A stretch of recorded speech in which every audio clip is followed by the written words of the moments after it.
Hey everybody, it's RJ Ronquillo here. I am coming to you from sunny LA. Actually, I'm in Burbank, so I'm in the San Fernando Valley. So awesome! I'm in town for a couple days. I'm recording a record with my good buddy Ron Jubla and some of our friends. Ron is an amazing sax player. I've known him since we used to tour with Ricky Martin, and he played on the original RJ and the Del Guapos record. So it's great to be back here playing with him. But I actually have a couple hours before our first session, and since I'm in the Valley, Awesome! I figured I would drop by one of my favorite guitar builders in the world. I love him. You love him. We're going to check out James Tyler Guitars.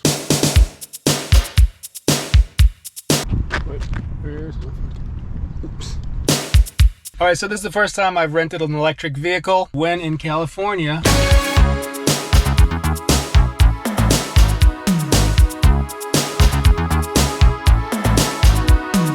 Since it's on the way, I wanted to check out a Valley institution.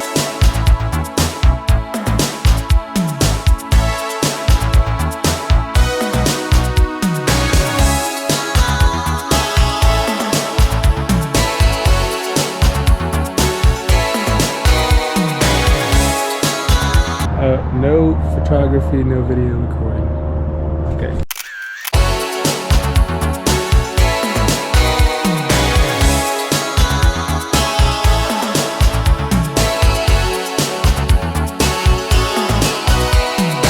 This is the original every guitar gym has ever bench. been set up. Yep, it's been set up right here. Wow. And this was in the garage when it was Jim and I in his garage. This was already on there. Do you recognize that name? Dana Strum? Yep. Oh wow. So Jim told me the story. He was in a band called Span. You remember Hardline? Oh, I love Hardline. Yeah. So they had a hit with Hot Cherie. Yeah. Well, love that song. Spanos had a hit with it before them, so he had a version of it. Oh, really? So Dana played for him, and then of course he was in Vinnie Vincent or whatever, and then Slaughter. obviously Slaughter. Yeah, yeah. But Jim said, yeah, but I didn't meet him when he was. I already knew him for years when he did this, because Yeah. he came into Jim's shop to obviously, stencil the gear for a tour, and he did that. But Jim goes, I didn't meet him when he was in Spanos. I met him when he was playing for Bette Midler. Dana Strum played with Bette Midler? Dana Strum played with Bette Midler.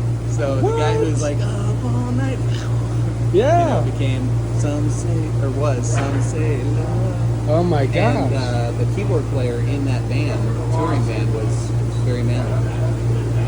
With Dana Strum. Dana Strum, very This manly. is blowing my mind right now. Yeah. So this has pounded every single guitar serial number. How old is this set? I imagine he got this in the mid-'80s. He had it when I went to work for him in '87. The first 10 studio leads are hand-signed, and then after that it's numbers, so it's somewhere right in there.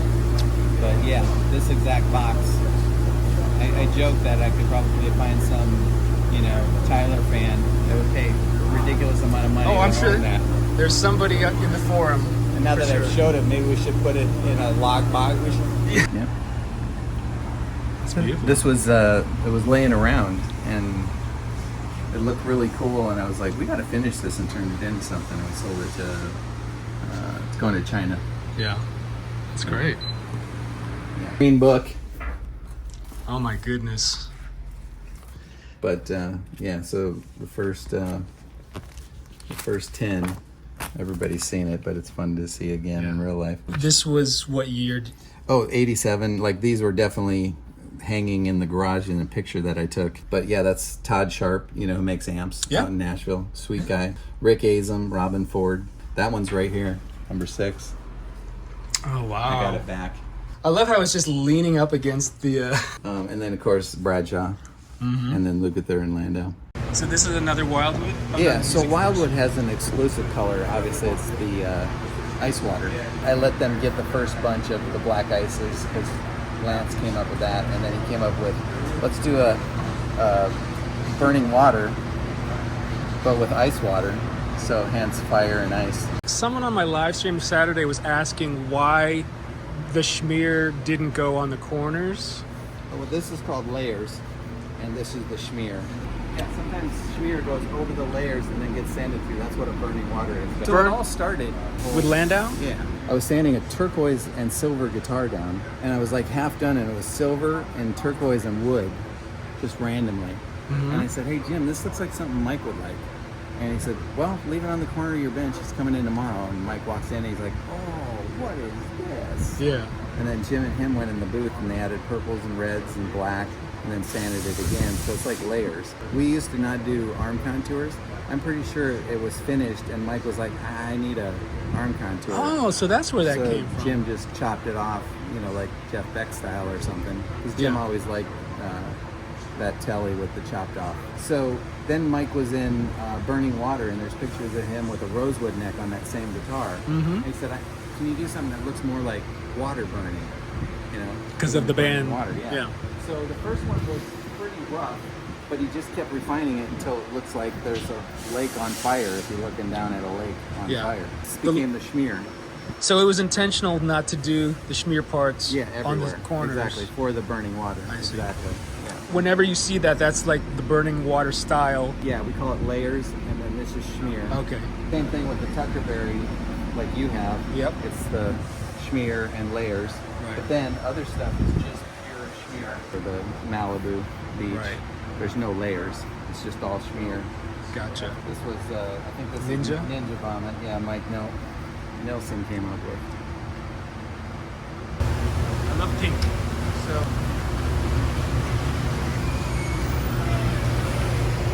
Oh, I like the lighting too. Yeah, a lot of light, and we even have an even brighter light. That's my son over there. That's your son? Family business.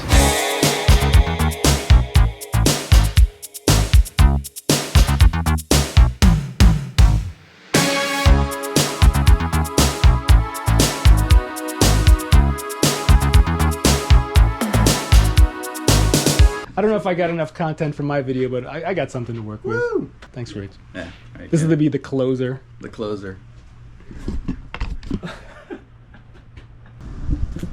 I just got to the session with Ron and the boys over here in Sherman Oaks Awesome. at Secret Hand Studios. Pat, or you bring the whole thing over?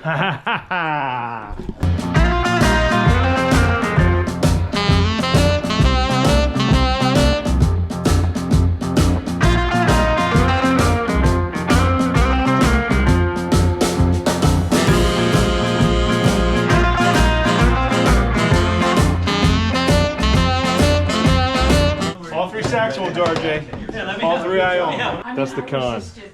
1959. Look at that bell. What's your number one? They're all for different uses. What's the con do for you? The con is hard to play. It's unwieldy. It's sort of out of tune. Goes really sharp, really Strat. easy. Is that what it is? Yeah. like a Strat. Yeah. Look at that bell. It's massive. I use this on really old school gigs. Like if I'm playing blues gig, Kid Ramos, and Nick Waterhouse. I used to play with them. And everything's sharp, you know. It's like Bobby Keys. Like everything's like really, you know. That's the sound. You know? That's the sound. You mean? Yeah, So tell me a little about this guitar. I was playing a show one time in San Francisco. Right before I was walking on, I was playing a Strat, Uh-huh. a Strat with a whammy, and he goes, "Hey man, try this on the show." He said, "I made it from a box." I'm like, okay. You know, I thought I'd play a song or two. I kept playing the whole night, and I totally switched after that. It cost them like $300, and I find that all my favorite guitars are under $300. Yeah. I What get is it prices. about this in particular, would you say, is like Well, the magical elements? What I like the cool thing to have this. Is that coil tap, split, or Yeah. series parallel? Because it's one of those. Yeah. Do you ever miss having more pickups than just that? Not really. Because like that's Not part of really. your sound, right? That's Yeah. like your You know, if I'm thinking a different kind of, I'm onto another guitar if I Right. want something. No, I like the simplicity of it. yeah. It's really Thank you. great.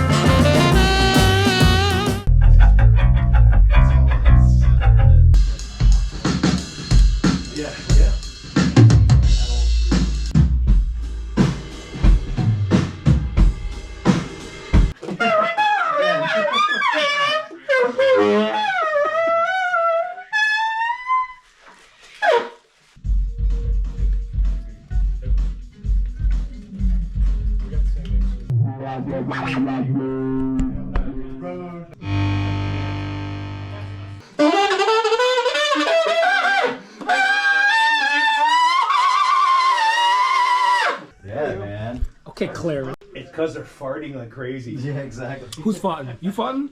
Jeff and Matt are farting, Oh, Jesus. comparing the smells. Did you have bear claws this morning? You had a bear claw. I had a bear claw too. My farts on this.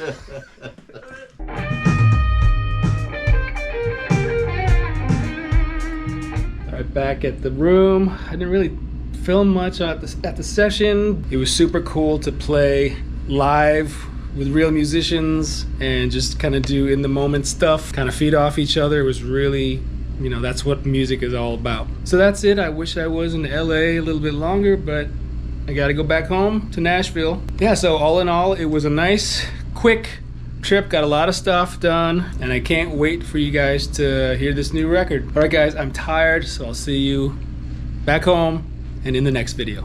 Bye.